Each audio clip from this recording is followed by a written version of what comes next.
Thank you for purchasing my pregnancy waxing class. I wanted to do this class because I've had so many people, whether they message me asking or I've seen it on Facebook groups asking about pregnancy waxing. Is it safe? What are the positioning? How is it different than just doing a normal waxing on someone who isn't pregnant? So many new waxers especially may not have had the opportunity to work on someone who's pregnant, and it can be very different from someone who is in their early stages of pregnancy and the second half. You know, things look different, things kind of happen differently, different positioning, they may be uncomfortable basically. So we're gonna be covering all of that in the class today. So we're gonna be demoing on a model. We're gonna be doing Brazilian, full leg, full butt, full stomach, but we're also gonna be doing a baby belly facial treatment, which I am most excited about because my pregnancy clients love this treatment. It feels amazing, and it's a super fun thing to offer. So I will be including the baby belly facial treatment in the pregnancy waxing class, but it is also an option to do on its own. But them together is gonna help you with the best experience with your pregnancy clients. So I'm gonna be demoing positioning of the bed and how you should position the bed, pillows, things to make them most comfortable, also the body. So you're gonna want to have them move in certain ways, have it be the most comfortable for them as possible. But I am also going to be talking about if you are a waxer who is pregnant, waxing someone in general. It is a little bit different. I learned that from me being pregnant at working in a wax center and doing it all day, every day. Things were a little different with when I had a giant belly trying to wax someone. So I'll be covering that as well.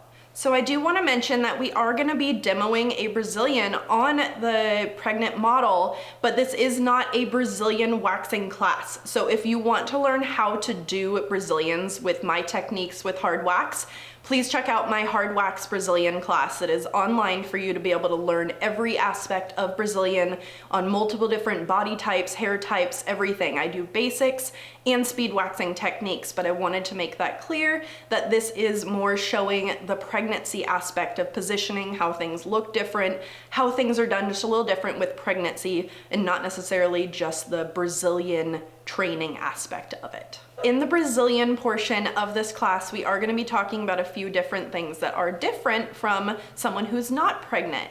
So there can be a little bit more swelling in the bikini area for the lips. There's just a little bit more blood flow in that area. You may also see more stretch marks. They may also be more prone to ingrown hairs. It's because honestly, when you have a giant belly right there, it's gonna be really hard to be able to see anything that goes on down there, which is really why they are coming to you to help wax that area, because they can't see it. They can't do much for themselves as well. But because they may not be able to see down there, if they're not on top of their aftercare products with exfoliating, moisturizing, everything that we tell them to do, they can be a little bit more prone. And since they can't see, they can't really know it's there to be able to get it themselves. So it's good to be able to talk to your clients about the aftercare so that you can prevent that and also get rid of it.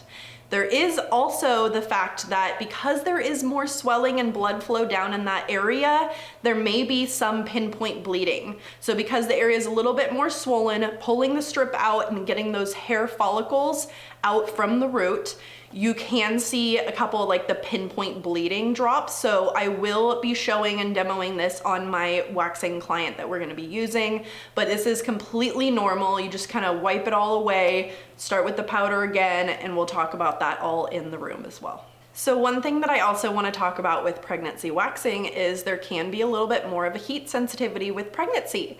So I am more talking about the Brazilian area. We are going to be demoing full legs, belly, all of that, but usually the Brazilian can be the most painful for a lot of people. It's just a little bit different with the pregnancy aspect, but you can just be a little bit more heat sensitive. So you want to make sure that you're checking on that. Make sure that you're not using warmer wax than what you should have, but also check in with your client. Make sure that it's not too warm, but you can also let them know that they may be a little bit more heat sensitive as well. So it's okay, they'll be fine, you're not burning them, they just may be a little bit more sensitive as well. There is also going to be an overall pain difference with waxing. You can be, as well as heat sensitive, you can just be overall a little bit more sensitive with everything, especially the Brazilian. So this is an area where we just want to be a little bit more gentle, a little bit more aware, but also letting them know that it can be a little bit different than when they weren't pregnant if they were getting waxed. My personal theory is actually that once they're taking prenatals, it can help their hair grow in a little bit thicker, a little bit more, faster, everything. So because of that, their hair can be a little bit more, or like I said, faster, thicker, everything than compared to a normal waxing client.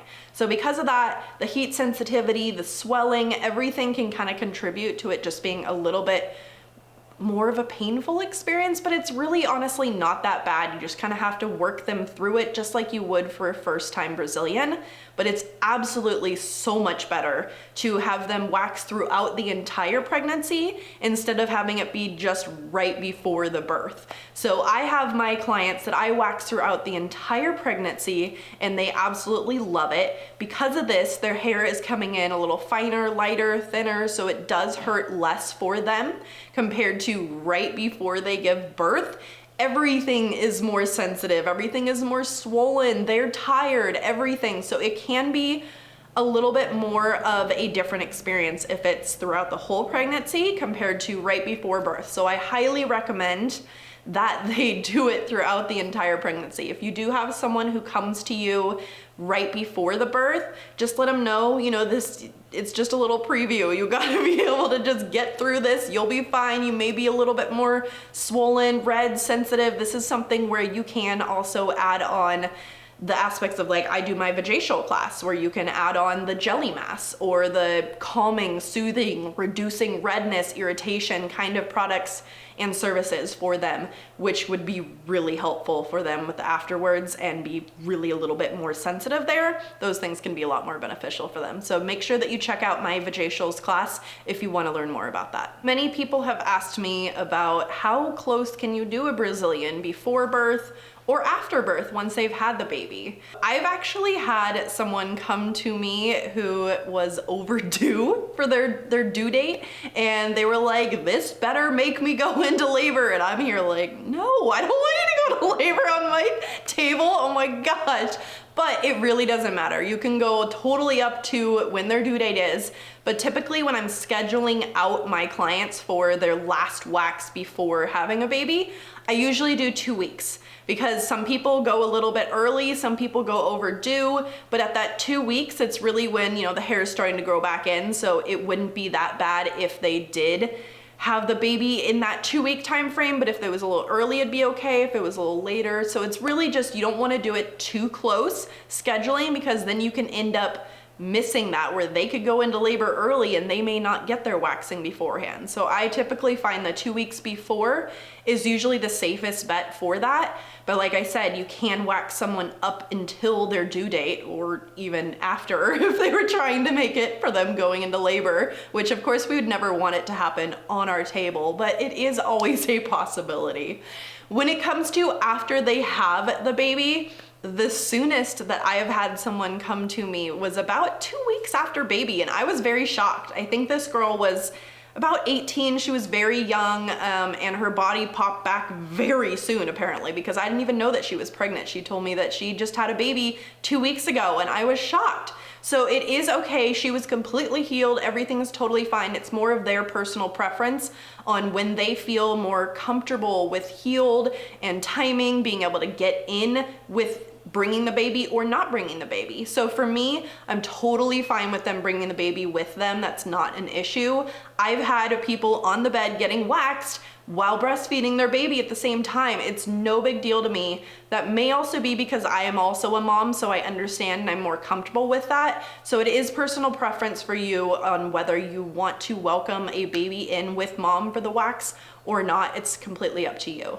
But typically for most people, it's between 6 to 8 weeks. Some people may go longer, but I don't usually see a lot of people sooner than the 6 weeks. Some people have come in at 4, but it's usually around 6 to 8 weeks that I've seen most people come in to get waxed. There's also the aspect of if it was a natural birth, things are a little bit easier. They heal a lot faster. With C-section, things can be a little bit different. So with C-section, you can have them come in to get waxed, but you're not gonna wax over the C-section scar. You're gonna be going around it and avoiding it. You do not want to wax over the C-section scar until it's completely healed. So they may have some hairs left in that area. You can try to tweeze them or let them just be, but you wanna let them know that you do not wax over that C-section scar until it's completely healed. As I said, I am a mom. I had a C-section for my son, and afterwards, once it was healed and I got waxed again, it is a very strange feeling, to be honest. It's like this half numb, half feeling waxing. It feels really weird and really gross to me. So if you haven't experienced that, it's something that you can at least be aware of, that if they're like, oh, you know, or something weird's happening, you can at least know that it feels a lot different waxing over a C-section or a fresh scar of any kind, probably, because some of the area is numb. Some people have that numbness go away. Some people, it stays with them forever. So it may feel that way every time, but just being aware of that will be good. So when it comes to aftercare products with your pregnancy waxing clients, it's really not gonna be much different than someone who is not pregnant while getting those services. You wanna make sure that they're exfoliating, moisturizing, but you wanna make sure that they're using pregnancy safe products. Not every product out there is pregnancy safe. So you wanna make sure that you have the knowledge and the products that are gonna be safe for them to use and recommend for their aftercare instructions. By the end of this class, you will have the information that you need to be able to wax pregnant clients, whether it's in the beginning of their pregnancy or in the last couple of months when things can be a little bit more different. You're gonna have the knowledge, you're gonna know the positioning and everything that's gonna make it a great experience for them and for you too, because it can be really scary when you don't know how to do a certain area or you don't have much experience. So the goal of this class was to be able to demo these areas, show you my positioning, talk about the things that can be a little bit different for someone waxing who is pregnant compared to someone who is not pregnant.